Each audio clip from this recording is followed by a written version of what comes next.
Hi hello ನಮಸ್ಕಾರ. ನೀವು ಕೇಳ್ತಾ ಇದ್ದೀರಾ Alva's ಮೃದಂ the valour of walks. ನಾನು ಸ್ವಾತಿ ಸಾಲ್ಯನ್. ನನ್ನ ಜೊತೆ ಇದ್ದಾರೆ ರಕ್ಷಿತಾ ಪೂಜಾರಿ. ಪ್ರಿಯ ಕೇಳುಗರೆ, 57ನೇ ಸಂಚಿಕೆಯನ್ನು ನಿಮ್ಮ ಮುಂದೆ ಹಂಚಿಕೊಳ್ಳಲು ಬಹಳ ಕಾತುರದಿಂದ ಕಾಯ್ತಾ ಇದ್ದೇವೆ ಅಲ್ವಾ ರಕ್ಷಿತಾ? ಹೌದು ಸ್ವಾತಿ, ಅದರಲ್ಲೂ ಮೊನ್ನೆ ಮೂಡಬಿದಿರೆಯಲ್ಲಿ 108ನೇ ವರ್ಷದ ಕೃಷ್ಣ ಜನ್ಮಾಷ್ಟಮಿ ನಡೆಯಿತು. ಅಲ್ಲಿ ವಿವಿಧ ಕಾರ್ಯಕ್ರಮ, ತಿನಿಸು, ಹುಲಿವೇಷ ಎಲ್ಲ ಇತ್ತು. ನಾನಂತೂ ಸಿಕ್ಕಾಪಟ್ಟೆ ಮಜಾ ಮಾಡಿದ್ದೇನೆ. ಹೌದು, ಜನ್ಮಾಷ್ಟಮಿ ಎಲ್ಲ ಮುಗೀತು. ಹಾಗಾದರೆ ಈಗ ಆಳ್ವಾಸ್ನಲ್ಲಿ ಏನೆಲ್ಲ ಆಯಿತು ನೋಡ್ಕೊಂಡು ಬರೋಣವಾ? ಸರಿ ಆಯಿತು, ನೋಡ್ಕೊಂಡು ಬರೋಣ. ಆಗಸ್ಟ್ 26ರಂದು ಆಳ್ವಾಸಿನ ಶಿವರಾಮ ಕಾರಂತ ವೇದಿಕೆಯಲ್ಲಿ ದಿ ಮ್ಯಾಟ್ರಿಕ್ಸ್ ಗ್ರೂಪ್ ಆಯೋಜಿಸಿದ ಒನ್ ಟೀಮ್ ಒನ್ ಡ್ರೀಮ್ ಸಾಮೂಹಿಕ ಯಶಸ್ಸಿನ ಹಾದಿ ಎಂಬ ಕಾರ್ಯಕ್ರಮ ನಡೆಯಿತು.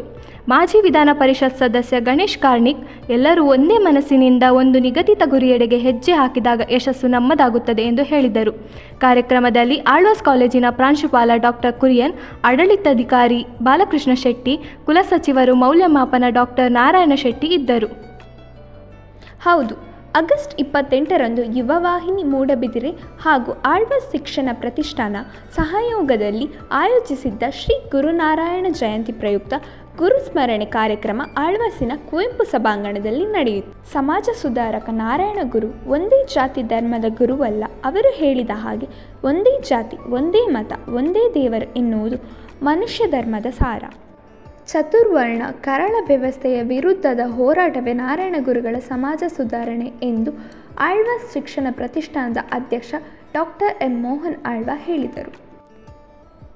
ನಂತರದಲ್ಲಿ ಶ್ರೀ ನಾರಾಯಣ ಗುರುಗಳ ಭಾವಚಿತ್ರ ರಚನೆಗೆ 700 ವಿದ್ಯಾರ್ಥಿಗಳು, ಪ್ರಬಂಧ ಸ್ಪರ್ಧೆಗೆ 162, ಭಾಷಣ ಸ್ಪರ್ಧೆಗೆ 60 ವಿದ್ಯಾರ್ಥಿಗಳು ಸೇರಿದಂತೆ ಒಟ್ಟು 925 ವಿದ್ಯಾರ್ಥಿಗಳು ಪಾಲ್ಗೊಂಡರು. ಕಾರ್ಯಕ್ರಮದಲ್ಲಿ ಯುವವಾಹಿನಿ ಕೇಂದ್ರ ಸಮಿತಿ ಅಧ್ಯಕ್ಷ ಹರೀಶ್ ಕೆ ಪೂಜಾರಿ, ನಿಶ್ಚಿತ ಸಂಸ್ಥೆಯ ಅಧ್ಯಕ್ಷ ನಾರಾಯಣ PM, ಯುವವಾಹಿನಿ ಕೇಂದ್ರ ಸಮಿತಿಯ ಪ್ರಧಾನ ಕಾರ್ಯದರ್ಶಿ ಜಗದೀಶ್ ಚಂದ್ರ DK, ಮೂಡಬಿದಿರೆಯ ಬ್ರಹ್ಮಶ್ರೀ ಗುರು ನಾರಾಯಣ ಸ್ವಾಮಿ ಸೇವಾ ಸಂಘದ ಅಧ್ಯಕ್ಷ ಸುರೇಶ್ ಕೆ ಪೂಜಾರಿ ಉಪಸ್ಥಿತರಿದ್ದರು. ಅದು ಹೌದು, ರಾಷ್ಟ್ರೀಯ ಕ್ರೀಡಾ ದಿನಾಚರಣೆ ಯಾವಾಗ ಅಂತ ನಿಮಗೆ ಗೊತ್ತಾ? ಅದು ಗೊತ್ತಿಲ್ಲದೆ ಇರುತ್ತಾ? ಮೊನ್ನೆ ತಾನೇ ಆಳ್ವಾಸ್ನಲ್ಲಿ ಆಚರಿಸಿದ್ರಲ್ವಾ? ಹೌದು, ಆಗಸ್ಟ್ 27ರಂದು ಕ್ರೀಡಾ ದಿನಾಚರಣೆ ಕಾರ್ಯಕ್ರಮದಲ್ಲಿ ಆಳ್ವಾಸ್ನಲ್ಲಿ ಕ್ರೀಡಾಪಟುಗಳಿಗೆ ಪ್ರತಿದಿನ ಹಬ್ಬವಿದ್ದಂತೆ. ಅದೂ ಅಲ್ಲದೆ ಅಂತಾರಾಷ್ಟ್ರೀಯ ಕ್ರೀಡಾ ಭೂಪಟದಲ್ಲಿ ಮೊದಲ ಬಾರಿಗೆ ಭಾರತ ಮಿನುಗುವಂತೆ ಮಾಡಿದ ಸ್ವಾತಂತ್ರ್ಯ ಪೂರ್ವದಲ್ಲೇ ಭಾರತಕ್ಕೆ 3 ಒಲಿಂಪಿಕ್ಸ್ ಚಿನ್ನದ ಪದಕವನ್ನು ಗೆದ್ದುಕೊಟ್ಟ ಕ್ರೀಡಾಲೋಕದ ದಿಗ್ಗಜ ಮೇಜರ್ ಧ್ಯಾನ್ ಚಂದ್ ಎಂದು ಆಳ್ವಾಸ್ ಶಿಕ್ಷಣ ಪ್ರತಿಷ್ಠಾನದ ಟ್ರಸ್ಟಿ ವಿವೇಕ್ ಆಳ್ವ ಹೇಳಿದರು. ಕಾರ್ಯಕ್ರಮದಲ್ಲಿ ಆಳ್ವಾಸ್ ಪದವಿ ಪೂರ್ವ ಕಾಲೇಜಿನ ದೈಹಿಕ ಶಿಕ್ಷಕ ನಿರ್ದೇಶಕ ನವೀನ್ ರೈ, ಆಳ್ವಾಸ್ ಪದವಿ ಕಾಲೇಜಿನ ದೈಹಿಕ ಶಿಕ್ಷಕ ನಿರ್ದೇಶಕ ತಿಲಕ್ ಶೆಟ್ಟಿ, ಆಳ್ವಾಸ್ ಶಾಲೆಯ ದೈಹಿಕ ಶಿಕ್ಷಕ ನಿರ್ದೇಶಕ ಆನಂದ ಇದ್ದರು. PG ವಿಭಾಗದ MCom ಜನರಲ್ ವಿದ್ಯಾರ್ಥಿನಿ ಸುಮೇಧಾ ಎಂಬುವರು ಇಂಟೆಲಿಪಾತ್ ಎಂಬಲ್ಲಿ ಆಯ್ಕೆಯಾಗಿದ್ದಾರೆ. ಇವರಿಗೆ ಆಳ್ವಾಸ್ ಕಾಲೇಜಿನ ವತಿಯಿಂದ ಅಭಿನಂದನೆಗಳು. ಇದಾಗಿತ್ತು ಈ ವಾರದ ನ್ಯೂಸ್. ಈ ಸಂಚಿಕೆಯ ಪಿನಾಕಲ್ ಪರ್ಫಾರ್ಮರ್ ಯಾರು?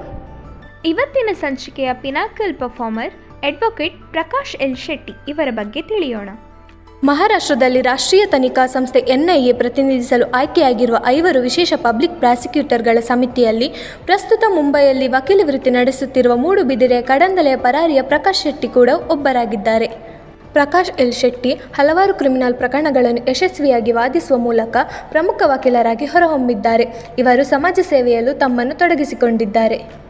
ಅದೇ ಸಮಯದಲ್ಲಿ ಮಲೆಂಗಾವ್ ಸ್ಫೋಟದ ಆರೋಪಿಗಳ ಪ್ರಕರಣದಲ್ಲಿ ಮೃದು ಧೋರಣೆ ಅನುಸರಿಸಲು ಸಲಹೆ ನೀಡಿದ್ದಾರೆ ಎಂದು ಇತ್ತೀಚೆಗೆ NIA ವಿರುದ್ಧ ಆರೋಪ ಮಾಡಿದ ಕರಾವಳಿ ಕರ್ನಾಟಕದ ವಿವಾದಿತ ವಕೀಲೆ ರೋಹಿಣಿ ಸಾಲ್ಯನ್ ಅವರನ್ನು ಪಟ್ಟಿಯಿಂದ ಕೈಬಿಡಲಾಗಿತ್ತು. ಪ್ರಕಾಶ್ ಶೆಟ್ಟಿ ಅವರು ಇಲ್ಲಿಯವರೆಗೂ 100ಕ್ಕಿಂತ ಹೆಚ್ಚು ಪ್ರಕರಣಗಳನ್ನು ಕೈಗೊಂಡಿದ್ದಾರೆ. ಅದರಲ್ಲೂ ಮುಂಬೈನ ಕುಖ್ಯಾತ ಗ್ಯಾಂಗ್ಸ್ಟರ್ಸ್ ಆದ ಛೋಟಾ ರಾಜನ್ ಮತ್ತು ಬಡಾ ರಾಜನ್ ಎಂಬಾತರ ತನಿಖೆಯನ್ನು ಕೈಗೊಂಡಿದ್ದರು. ಇವರು ಜನಪರ ಸೇವೆಗಳನ್ನು ಇಂದಿಗೂ ಮಾಡುತ್ತಲೇ ಬಂದಿದ್ದಾರೆ. ಮುಂದೆಯೂ ಜನರ ಪರವಾಗಿ ಧ್ವನಿ ಎತ್ತುತ್ತೇನೆ ಎಂದು ಹೇಳಿದ್ದಾರೆ. ಈಗ ನಿಮ್ಮನ್ನು ಸಂಗೀತ ಲೋಕದತ್ತ ಕರೆದುಕೊಂಡು ಹೋಗಲು ಬರ್ತಿದ್ದಾರೆ ತೃತೀಯ BA ವಿದ್ಯಾರ್ಥಿನಿ ಲಕ್ಷ್ಮೀ ರಾಯ್ಕೊಪ್ಪ.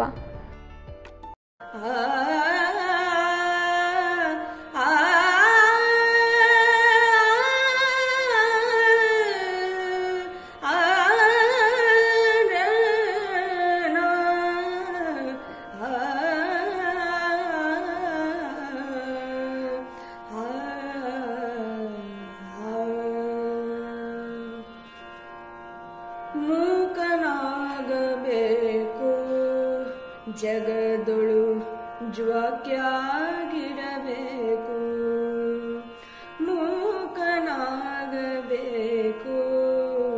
ಜಗದೊಳು ಜ್ವಾಕ್ಯಾಗಿರಬೇಕು. ಕಾಕ ಬುದ್ಧಿ ಕರೆ ಘಾಯಿಸಲಾರದೆ, ಕಾಕ ಬುದ್ಧಿ ಕರೆ ಘಾಯಿಸಲಾರದೆ, ಲೋಕದ ಗೊಡವೆ ನಿನಗ್ಯಾಕಬೇಕು. ಧನ್ಯವಾದಗಳು ಲಕ್ಷ್ಮಿ. ಇದೀಗ ನಾವು ಪ್ರಕೃತಿ ಕಡೆಗೆ ಹೋಗೋಣವಲ್ಲ ರಕ್ಷಿತಾ? ಪ್ರಕೃತಿ ಕಡೆಗ ಅಂದರೆ? ಪ್ರಥಮ BA ವಿದ್ಯಾರ್ಥಿ ಸೌಮ್ಯ ಕುಂದರ್ ಪ್ರಕೃತಿ ಮೇಲೆ ಉಂಟಾಗುವ ನಾಶದ ಬಗ್ಗೆ ಮಾಹಿತಿ ನೀಡಿದ್ದಾರೆ. ಒಂದ್ಸಲ ಕೇಳ್ಕೊಂಡು ಬರೋಣ ಅಲ್ವಾ? ಸರಿ, ಹಾಗಾದರೆ. ಪ್ರಕೃತಿ ಮಾತೆಯೇ ಮೌನಿನಿ ಯಾಕಾದೆ.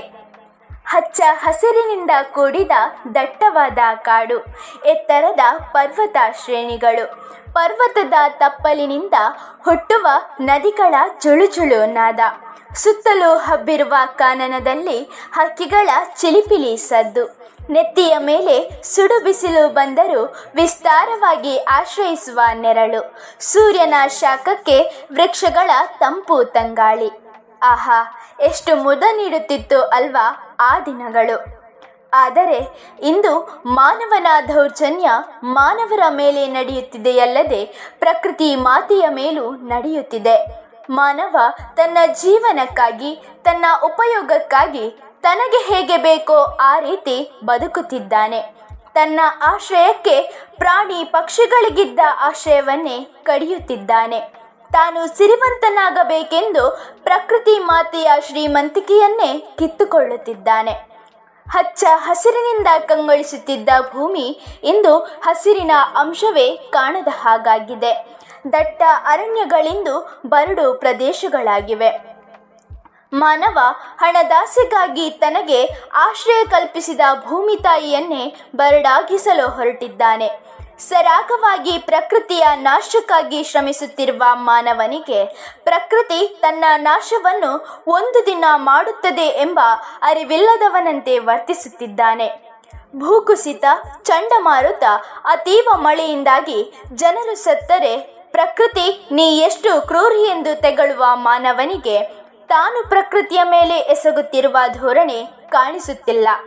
ಇಂದು ಸುತ್ತಲೂ ನೋಡಿದರೂ ಎತ್ತರೆತ್ತರಕ್ಕೆ ಬೆಳೆದು ನಿಂತಿದ್ದ ವೃಕ್ಷಗಳ ಬದಲಾಗಿ ಎತ್ತರೆತ್ತರ ಕಟ್ಟಡಗಳು, ಹಸಿರ ಕಾನನದಿಂದ ಆವೃತವಾಗಿದ್ದ ಪ್ರದೇಶಗಳಿಂದು ಟಾರು ಹಾಕಿದ ಹೆದ್ದಾರಿಗಳು, ಹಿಂದೆ ದಣಿದರೆ ನೆರಳು ನೀಡುತ್ತಿದ್ದ ಮರಗಳಿದ್ದವು. ಆದರೆ ಈಗ ಅವುಗಳು ಮರುಭೂಮಿಗಿಂತಲೂ ಕಡೆಯಾಗಿವೆ. ಇಂದು ಹಣದಾಸೆಗಾಗಿ ಪ್ರಕೃತಿಯ ಮೇಲೆ ಮಾನವ ದೌರ್ಜನ್ಯ ಎಸಗುತ್ತಿದ್ದಾನೆ. ಆದರೆ ಮುಂದೊಂದು ದಿನ ಪ್ರಕೃತಿ ಮಾತೆ ತಿರುಗಿ ಬಿದ್ದರೆ ಆಗುವ ಅಪಾಯ ಊಹಿಸಲು ಸಾಧ್ಯವಾಗದು. ಆದರೆ ಒಂದು ತಿಳಿದುಕೋ ಮನುಜ, ಪ್ರಕೃತಿ ಮಾತೆ ಮೌನಿ ಎಂದು ಊಹಿಸಿ ನಿನ್ನ ಅಹಂಕಾರ ತೋರಬೇಡ. ಯಾಕೆಂದರೆ ತುಂಬಿದ ಕೊಡ ಎಂದಿಗೂ ತುಳುಕದು. ಪ್ರಕೃತಿ ಮೇಲಿನ ಅಪಾರವಾದ ಕಾಳಜಿಗೆ ಧನ್ಯವಾದಗಳು ಸೌಮ್ಯ. ನಿಮ್ಮಂತೆಯೇ ಎಲ್ಲರಿಗೂ ಪ್ರಕೃತಿಯ ಮೇಲೆ ಇರುವ ಪ್ರೀತಿ ಹೆಚ್ಚಾದರೆ ಪ್ರಕೃತಿ ಎಂದೆಂದಿಗೂ ಜೀವಂತವಾಗಿರುತ್ತದೆ. ಏನು ಮಳೆ ಅಲ್ವಾ ಸ್ವಾತಿ? ಅದರಲ್ಲೂ ಡೆಂಗ್ಯೂ ಸಂಖ್ಯೆ ಅಂತೂ ತುಂಬ ಹೆಚ್ಚಾಗ್ತಾ ಇದೆ. ಹೌದು, ಈಗೀಗ ತುಂಬಾ ಹೆಚ್ಚಾಗ್ತಾ ಇದೆ. ಇದನ್ನು ಹೇಗೆ ನಿಯಂತ್ರಿಸೋದು? ಇದಕ್ಕೇನಾದರೂ ಮನೆಮದ್ದು ಇದೆಯಾ? ಹೌದು, ನಿಂಗೆ ಗೊತ್ತಿಲ್ವಾ? ಮನೆಯಲ್ಲೇ ಸಿಗುವ ಪದಾರ್ಥಗಳಿಂದ ಮನೆಮದ್ದು ತಯಾರಿಸ್ಬೋದು. ಈಗ ಹೇಳ್ತೀನಿ, ಪಟ್ಟಿ ಮಾಡ್ಕೋ. ಪಪ್ಪಾಯ ಎಲೆಯ ರಸ, ಗೀಲೋಯಿ ರಸ, ಬಾರ್ಲಿ ನೀರು, ಮೆಂತೆ ರಸ, ತುಳಸಿ ರಸ, ಅರಿಶಿಣದ ಹಾಲು, ಶುಂಠಿ ರಸ ಮತ್ತು ಜೇನುತುಪ್ಪ, ಕಿವಿ ಹಣ್ಣು, ಈ ಎಲ್ಲ ಮನೆಮದ್ದುಗಳನ್ನು ಬಳಸಿ ಡೆಂಗ್ಯೂ ನಿಯಂತ್ರಿಸಬಹುದು. ಆದರೂ ವೈದ್ಯರನ್ನೊಮ್ಮೆ ಭೇಟಿ ಮಾಡೋದು ಒಳ್ಳೆಯದು. ಡೆಂಗ್ಯೂ ನಿಯಂತ್ರಿಸೋದೇನೋ ಸರಿ, ಆದರೆ ಬರದಂತೆ ಹೇಗೆ ನೋಡ್ಕೊಳ್ಳೋದು? ನೀನು ಕೇಳಿದ್ದು ಒಳ್ಳೆಯದೇ ಆಯಿತು. ಮೊದಲು ನಮ್ಮ ಮನೆಯನ್ನು ಶುಚಿಯಾಗಿಡಬೇಕು ಹಾಗೂ ಸುತ್ತಮುತ್ತಲ ಪರಿಸರವನ್ನು ಸ್ವಚ್ಛಗೊಳಿಸಬೇಕು. ಕಸವನ್ನು ಕಸದ ಬುಟ್ಟಿಗೆನೇ ಹಾಕಬೇಕು. ಚರಂಡಿಯಲ್ಲಿ ನೀರು ನಿಲ್ಲದಂತೆ ನೋಡಿಕೊಳ್ಳಬೇಕು. ರಸ್ತೆಯಲ್ಲಿ ಎಲ್ಲಾದರೂ ತೆಂಗಿನ ಚಿಪ್ಪಿನಲ್ಲಿ ನೀರು ಕಂಡರೆ ಅದನ್ನು ಮಗುಚಿ ಹಾಕಬೇಕು. ಸೊಳ್ಳೆ ಬಾರದಂತೆ ಸೊಳ್ಳೆ ಪರದೆಯನ್ನು ಉಪಯೋಗಿಸುವುದು ಇನ್ನೂ ಉತ್ತಮ. ಈ ಮಾಹಿತಿ ಅಂತೂ ತುಂಬ ಉಪಯುಕ್ತವಾಯಿತು ಸ್ವಾತಿ. ಕೇಳಿದ್ರಲ್ಲ ವೀಕ್ಷಕರೇ, ಇದಾಗಿತ್ತು ಈ ಸಂಚಿಕೆಯ ಸುದ್ದಿಗಳು. ಮಾರ್ಗದರ್ಶಕರಾಗಿ ನಮ್ಮೊಂದಿಗಿರುವ ಪತ್ರಿಕೋದ್ಯಮ ವಿಭಾಗದ ಉಪನ್ಯಾಸಕಿ ಶ್ರೀಮತಿ ರಕ್ಷಿತಾ ತೋಡರ್ ಹಾಗೂ ಕುಮಾರಿ ದೀಕ್ಷಿತ ಇವರಿಗೆ ಧನ್ಯವಾದಗಳು. ಅಲ್ಲಿಯವರೆಗೂ ಕೇಳ್ತಾ ಇರಿ Alva's rhythm, the valour of walks.